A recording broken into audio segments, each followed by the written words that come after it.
Yo, what's up, everyone? FM Radio here. I'm Nick. I'm Cam. And today, instead of doing the typical music thing, we're going to switch it up a bit. And today, we want to just talk about the state of sports right now going on with the coronavirus, all these riots. It's crazy. So to kick it off, I'm going to talk about the state of the NBA. Yep. So today, ESPN put out a report from Woj that they're going to propose doing 9 Eastern Conference teams and 13 Western Conference teams. Each of these teams are going to play 8 regular season games for the remainder of the season, and they're going to obviously do the seeding based off that. And then for the 8th seed, they're going to have a play-in game. Mm-hmm. So my initial reaction to this is kind of like, wow, okay, so a lot of teams are getting kind of counted out, but I think they're going to take into account kind of basing it off of like what teams actually have a shot to make the playoffs. So I guess that's why there's a few teams are probably going to be pretty upset. So like I know Damian Lillard previously said if he's not in, like he doesn't even want to play because it's not going to be enough games for them to like claw back to maybe scrape out the set. I mean, kind of makes sense if you think about it. What's the point of risking? It does kind of suck because some of these teams might be able to. They might have been geared for late season playoff run, but now it's kind of eliminated. So I don't know if I necessarily like it, but I just want basketball back. So I don't really care that much. I'm just excited to see. I want them to play. Yeah. So that's that. I mean, it's gonna be weird because all the guys. I'm interested to see who's actually still in shape. I know LeBron's been trying to hold those like the little training like practice camps. In a safe I think most place, of them have been like training extensively. I hope so. I think they were all kind of anticipating that like the season was going to start back up at some point. It was just a matter of when, So they had to keep themselves like up to par. But the other thing that's interesting is it's not going to end until October 12th. So it's going to go from July 31st proposed, which is until weird. October 12th would be the latest it could possibly. So you got to think about it. When does the season really start? NBA typically starts at the beginning of November. Sometimes late, like October, but recently it's just been November. Okay, so that's where like an issue presents itself because how do you I guess recover? But I mean, like you said, it's going to be shorter, so maybe they can right. I mean, I don't know. I'm not really sure. It's going to be weird, and because it's going to be it's going to be all of it's August, going to be similar all of September. to the NHL too. Like how do you, like they always have that like block of like training camp and like recovery and like whatever. And there's the draft. Like when are they going to do the draft? I don't know. Are they going to draft the players before their season's even done? I think the only normal like season that's going to take place is going to be football, hopefully. And I mean that's a shot in the dark too. I mean I don't even know if that's going to end up happening. Yeah, but who knows? Who knows? Like honestly, tomorrow, the NFL could just disband. The way life is going, it's something new every week. It's crazy. So, and the other thing I was thinking, it might not be too bad for worrying about next season because if you think about it, like assuming that this pandemic gets slightly more under control, maybe they'll push back the season to like the middle or end of October, so at least it gives them some kind of cushion. And then if they have to push it back until like the end of June, early July for next summer for like when they play the playoffs and the finals, big deal, not really much of a problem. I had to kill a spider, so. But so I'm kind of interested to see. I don't necessarily love the format because they're just picking the top amount of teams instead of just doing like the East versus West. I've always been like a big like advocate of East versus West because I like how they like split it because obviously as we've seen the West is more way better. Yeah, I mean there's more talent on the West. So, like you got the Clippers, you got the Lakers, you got the Rockets, you got Thunder, Nuggets. Yeah, I mean all those Jazz. teams are like way better than I mean even the Mavericks are like, you could put the Mavericks, which are like I don't know like what their seed is exactly, but I'd say they're like maybe like on the bottom half of the playoff seeds. I think they were like the 8th seed in the West. Yeah, they could probably 7 or 8 seed in the West. They would be like in the middle of the playoff season in the East. That's how it always is with NBA. So it does kind of stink because some teams that are missing the playoffs in the Western Conference can like make it in the East. So those teams are probably in support of it. And I know there was a report like last season that Adam Silver was considering maybe transitioning into that format eventually. So that should be interesting. Maybe this will be like a little. It's like a test run. Yeah, it actually might be kind of cool. So I'm not a huge fan of it, but I'm going into it with an open mind. I'm more interested in what's going to go on with the MLB season. Yeah, at this point, that's where my head's at. That's such a long season. It's going to be. They're going to have to miss games. The NBA and NHL were almost over. I mean, if you think about it, it was like they had a few They were at the latter half of their season, so it was they only had 20 regular season games. So it's like cutting it down to 8 doesn't really matter that much. They're only going to miss 10 regular season games. I'm worried about the MLB because they never even got to start, and it's just kind of weird how that's going to all play out. But, it is. I mean, I'll go into the NHL then too. So the NHL is going to be a little bit different. They're doing, how many teams are they doing? 24. So they're doing 24 teams. Okay, so that's going to be. They do the same thing though. It's like 8 from the. So they're doing all right. So Eastern Conference qualifying round will have 4 best-of-5 series.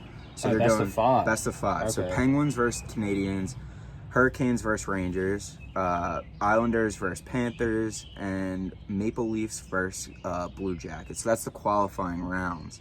Okay, so that's almost like the teams that aren't quite.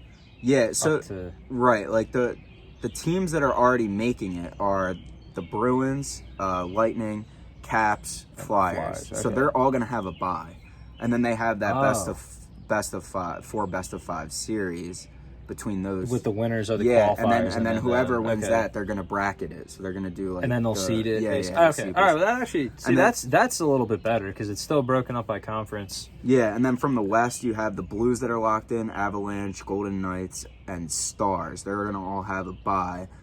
And then play round robins. They're going to all play round robins to determine the seeding order. And then the best of 5 qualifying from the West: Oilers, Blackhawks, Predators, Coyotes, Canucks, Wild, and then Flames and Jets. So that's going to be interesting to see how that plays out. Pretty cool. I don't even think, don't quote me on this, but I don't even think that they confirmed when this is happening yet. It's all just a crapshoot at this point. Yeah, it's just a matter of like when they're going to get up and running. But I think that's going to be interesting. I'm kind of excited for it because it gives my Rangers a chance to make the Stanley Cup. Not that it really matters because there's probably going to be an asterisk next to the cup when this happens. Because the season got kind of. I'm honestly I'm not a huge hockey guy, but I'm really excited because I still consider myself a Flyers fan, right? And they were going on that tear there, and I would hate to see them just scrap the season after that. Yeah, nice run there. And that's kind of the tough part is because now like you look at it from the point of view of like what would have happened if the season kept playing it the way it was, right? I mean, I think the Flyers had a really good chance of winning the cup, and it wouldn't have had an asterisk next to it, and like now you have this whole like burden next to it where it's like it's not normal. So we're gonna see what happens with that. I mean, regardless, if like I said, I'm a Rangers fan, so if we win the cup, I'm gonna be hyped no matter what. If there's a little thing next to it, I don't care. We won the cup, but we'll see how that all plays out. I guess the next topic is the NFL. Yeah, where news this all happened today. So today, I don't know when this video is gonna go up, but today is June 3rd. So Drew Brees put out a tweet.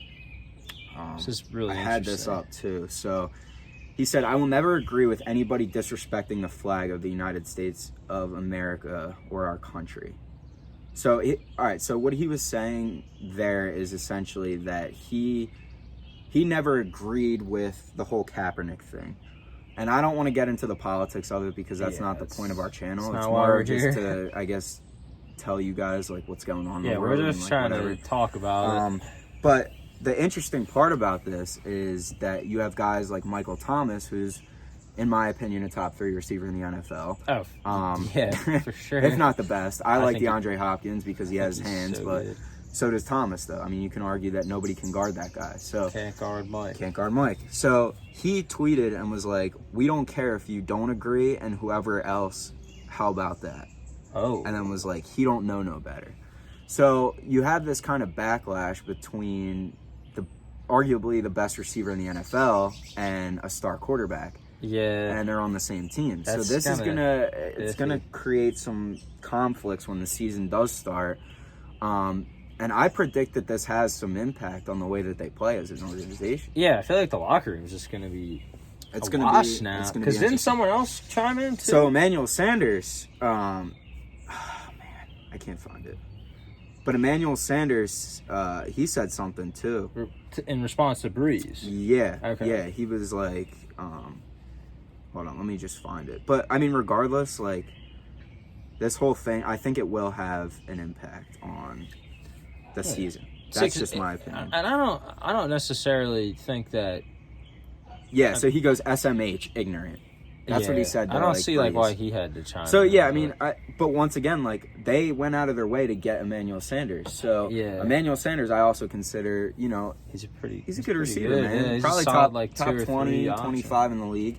At his position. So you have the two best receivers on the Saints coming back at their star quarterback, who's a Hall of Famer. That doesn't really mix there's too well. There's some tension there, and I guess we're going to see how that all plays out. But I guess that's pretty much the last topic for sports. I don't know if you wanted to get into anything else. Or nothing in like particular. I mean, it's just so interesting, like, because we've all just been kind of waiting around the edge of our seat, like little by little, like we're getting more and more news. Right. People seem to be getting more comfortable with going out during all this, the virus, like the pandemic and everything. It's kind of weird, the transition between, obviously you have all the riots and stuff as well, which is obviously that's like a whole nother issue, so, like, regarding safety and everything, because now people don't want to leave their house because of that. Right. So like, is being in a sports arena like necessarily the safest place to be? Right. So, I don't know how they're going to deal with all of this. But it's going to be interesting the way everything plays out. I'm curious. Yeah. It's honestly been like a fun chronicle, like keeping up with like what's going on. It's really intriguing. Yeah, just in the whole sports realm. Like I'm honestly never going to forget this year. Like this is insane. Like you could have told me this a year ago that this would happen. I would have never believed a single word of it. I'd be like, "What are you on?" Right. So I mean, I'm interested to see what you guys have to say about it. If you do comment on this video, keep it clean. Leave opinions. Nice. Keep it. Try to keep it like not anything offensive or anything. Obviously, like if there's any other topics you want us to speak of, or if you hear of anything, definitely comment. Let us know. Yeah, we'd love to make some more videos like this. Yeah, we're trying to make a little bit of sports stuff too, primarily music, and we also want to get into the fashion side of things too. Fashion. Like, I mean, I know at least in the last few videos, I haven't been the most dressed for the occasion, but that's just because of the whole coronavirus thing and me not going out, and what's the point of doing all that when nobody's gonna see it, right? Exactly. So, I mean, I need a haircut for sure. Yeah, I mean that's something I was able to cross off my bucket list. But yeah, I mean, other than that, just let us know. We'll get into any topic you guys want to hear about. Yeah, sports, fashion, music, etc. Anything. Yeah, even beyond that, if there's like something else, like, I mean, we'd like to keep it to that, but whatever, we're open to ideas. So. FM radio. All right, FM radio. We're gonna sign off here, guys. Like and comment. Thank you. See ya.